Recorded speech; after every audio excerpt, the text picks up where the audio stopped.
আজকে আমি আপনাদের সাথে তৈরি করে দেখাবো হালিম মিক্স মশলা দিয়ে কিভাবে হালিম তৈরি করি আমি সেটাই দেখতে থাকবেন আজকের ভিডিওতে। হ্যালো এভরিওয়ান, আসসালামু আলাইকুম, welcome back to my new blog. আশা করি সবাই ভালো আছেন, আমরা আলহামদুলিল্লাহ এই তো ভালো আছি। আবার চলে আসলাম দিয়া আলম ব্লগের নতুন আরও একটি ভিডিও নিয়ে আপনাদের মাঝে। কাছে এবং দূরে, দেশ এবং দেশের বাহিরে থেকে এই মুহূর্তে যেখান থেকে আমার ভিডিওটি দেখছেন কিংবা পরবর্তীতে দেখবেন, সবাইকে জানাই অনেক অনেক ভালোবাসা এবং অসংখ্য ধন্যবাদ। তো চলুন দেখি আমরা আজকে কিভাবে রাঁধুনি হালিম মিক্সটা আমি তৈরি করি।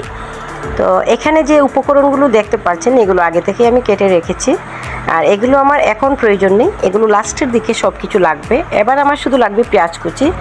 আর তার আগে আমি প্যাকেটটা খুলে নিই, প্যাকেটে কি কি থাকে আমরা তো সবাই জানি।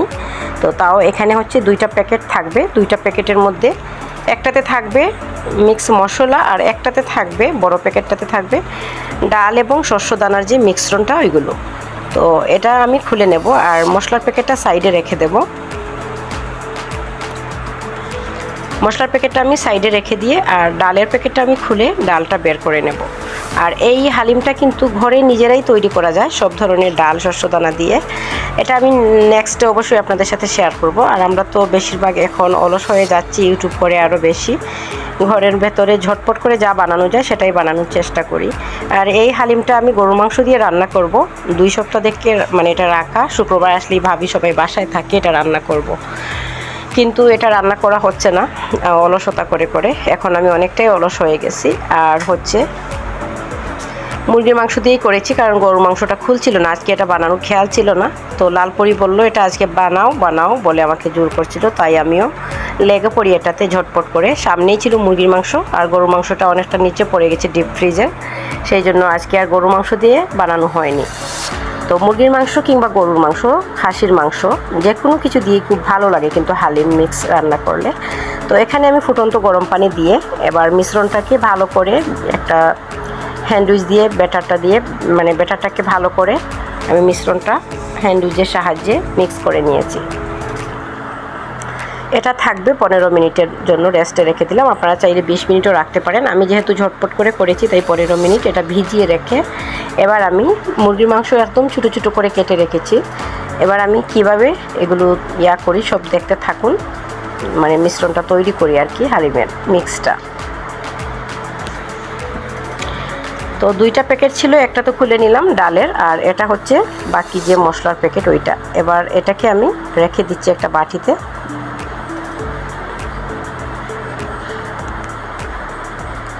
এবার আমি একটা বড় দেখতেই পাচ্ছেন একটা পাতিলে কিন্তু আমি পর্যাপ্ত তেল দিয়ে দিয়েছি। আর এখানে দিয়ে দেব আমি পেঁয়াজ কুচি। পেঁয়াজ কুচি এখানে আমি ভালো করে লাল করে একদম ভাজবো।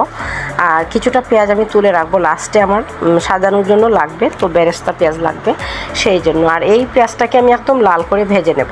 তার আগে আমি লুচি বানাবো, হালিম দিয়ে লুচি পরোটা খেতে খুবই ভালো লাগে। তো সেই জন্যই আসলে হালিমটা বানাচ্ছিলাম না, 2 সপ্তাহ থেকে এটা রাখা, কারণ এটা বানালে মানে লুচি পরোটাও করতে হবে এবং এটা বানাতেও অনেকটা প্যারায় থাকবো, তো সেই জন্য বানাচ্ছিলাম না, যেটা সত্যি। আগে এরকম ঝটপট করে সব কিছু বানিয়ে নিতাম। তো এদিকে আমি আটা মাখছি, দেখুন আটা মেখে রেস্টে রেখে দেবো। আর অন্যদিকে আমার হালিমটাও হচ্ছে। এই যে বেরেস্তা করে আমি কিছুটা পেঁয়াজ তুলে নিয়েছি, আর বাকি পেঁয়াজের মধ্যে এখানে আমি দিয়ে দিচ্ছি লবণ আর সামান্য আমি হলুদের গুঁড়া, মরিচের গুঁড়া এবং ধনিয়া গুঁড়া দেবো। এগুলো আপনারা না দিতে চাইলে স্কিপ করতে পারেন, কারণ রাঁধুনি মিক্সে যে মশলাটা আছে ওইটা দিয়েই আপনারা করতে পারেন। আমি এখানে দিলাম একটুখানি সব কিছু। আমি আমার মতো করে করছি, আপনারা আপনাদের মতো করতে পারেন আর আমার টিপসটাও ফলো করতে পারেন। তো এই পর্যায়ে আমি মাংসটা দিয়ে দিচ্ছি। মাংসটা দিয়ে আমি কিছু সময় এটাকে নাড়াচাড়া করব। তারপরে আমি মশলাটা দিয়ে দেব, রাঁধুনি যে হালিম মিক্সের মশলা যেটা ওইটা দিয়ে দেব। তো ওই মশলাটা আমি পুরোপুরি দেব না, কিছুটা মশলা আমি রেখে দেব, লাস্টে আবার নামানোর আগে এটা দিয়ে দেব। আমি যে টিপসভাবে করছি আপনারা দেখতে থাকুন। এখনও কিন্তু আমি আদা রসুন দেইনি, আদা রসুন বাটা আমি লাস্টের দিকে দেব। আমি আমার মতো করেই করছি, আশা করি বুঝতে পারছেন। এই পর্যায়ে দিয়ে দিচ্ছি আমি মিক্স মশলাটা।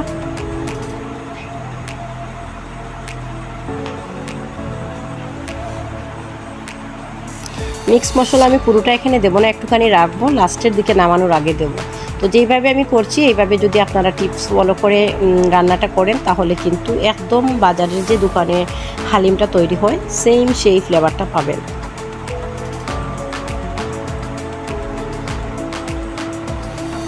এবার আমি পানি দিয়ে দেব, পানি দিয়ে এটাকে রান্না করব। পানি দিয়ে এটাকে ঢাকনা দিয়ে ঢেকে রাখবো, কিছু সময় রান্না করব। আর ডালের যে মিশ্রণটা ওইটাও দিয়ে দেব আমি এখানে কিছু সময় এটাকে রান্না করছি। এটা যখন ফুটে আসবে তখন আমি মিশ্রণটা দিয়ে দিচ্ছি। এই যে ডালের মিশ্রণটা এবার দিয়ে দেব আমি, দিয়ে অনবরত নাড়তে হবে, কারণ ডালটা দেওয়ার পরে অনবরত নাড়তে হবে, নইলে চুলার আগুন যখন পাতিলে থাকবে তখন মানে তলাটা ধরে যাবে চুলার আগুনের বাপে। তো সেই ক্ষেত্রে অনবরত নাড়তে হবে। আশা করি বুঝতে পারছেন সবাই। এই যে আমি এবার অনবরত এটাকে নাড়বো যাতে তলায় ধরে না যায়, সেই জন্য।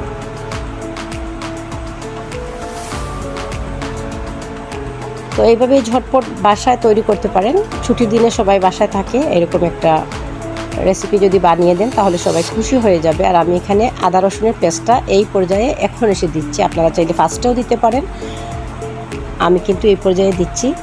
আর এই পর্যায়ে দেওয়ার কারণে খেতে আমার কাছে ভীষণ ভালো লাগে। তো এটাকে আর বেশি সময় রান্না করব না, কিছু সময় রান্না করলেই হয়ে যাবে আমার এই রান্নাটা। দেখতেই পাচ্ছেন ঝটপট করে কিভাবে আমি হালিমটা তৈরি করে নিলাম। আর এই সময় আমি দিয়ে দিচ্ছি বাকি যে মশলাগুলো রেখেছিলাম সেটা, এটা দিয়ে আবার অনবরত নাড়ব। আর 2 মিনিট পরেই এটা নামিয়ে নেব, এটা হয়ে যাবে।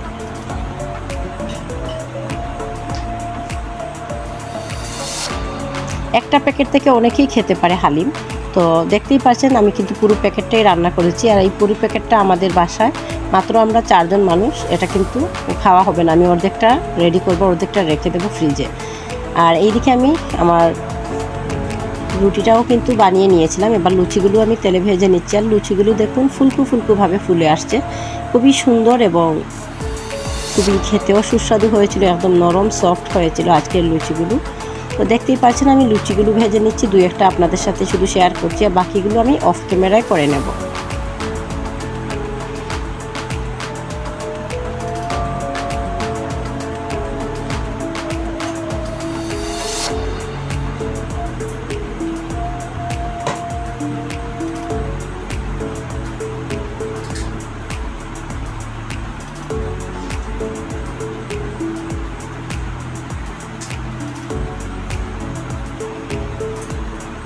এই তো আমি সবকটা লুচি ভেজে নিচ্ছি, তারপরে হচ্ছে গিয়ে আমি অফ ক্যামেরায় ভেজে নেব।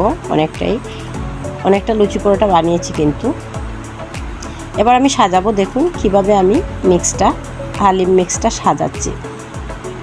তো এখানে যেহেতু অনেকটা হালিম, আমাদের বাসায় মাত্র 4 জন মানুষ, আর সবটুকু খাওয়া হবে না। তো আমি এবার যতটুকু খাবো সেইটুকু আমি নিচ্ছি, আর সেইটুকুতেই আমি সব ধরনের মশলা দিয়ে দেবো। দেখতে থাকুন খুবই সহজে আমি কি করে রেসিপিটা বানাই, এবং লাস্টের যে সাজানোটা সেটাই হচ্ছে আসল। সেটা পরিমাপ মতোই দিতে হবে। আমি কিন্তু যতটুকু প্রয়োজন ততটুকু আমি একটা বাটিতে তুলে নিচ্ছি। আর আদাটা কিন্তু আমি একদম লম্বা লম্বা কুচি করে কেটেছি, শসা কেটেছি, একটা পেঁয়াজ কেটেছি 2 টুকরো আর কি, আর কাঁচা পাকা লঙ্কা দিয়েছি, ধনিয়া পাতা দিয়েছি, আর পেঁয়াজ বেরেস্তা, এগুলো দিয়েই আমি সাজাবো। তো দেখতে থাকুন, খুব সহজে কিন্তু আমি এটা তৈরি করে নিচ্ছি। সাজানোটাও একটা সৌন্দর্যের মধ্যে পড়ে, যে কোনো জিনিস সাজিয়ে গুছিয়ে খেতে ভালো লাগে। আর এই যে কাঁচা পাকা লঙ্কা দিয়ে দিচ্ছি আমি, দেখেই খুবই লোভ লাগছে, কত সুন্দর লাগছে কাঁচা পাকা লঙ্কাগুলো। এবার আমি দিয়ে দিলাম কাঁচা পাকা লঙ্কা,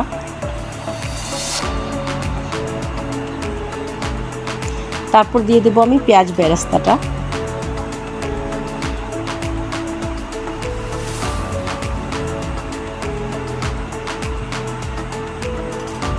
এবার আমি দিয়ে দিচ্ছি ধনিয়া পাতা,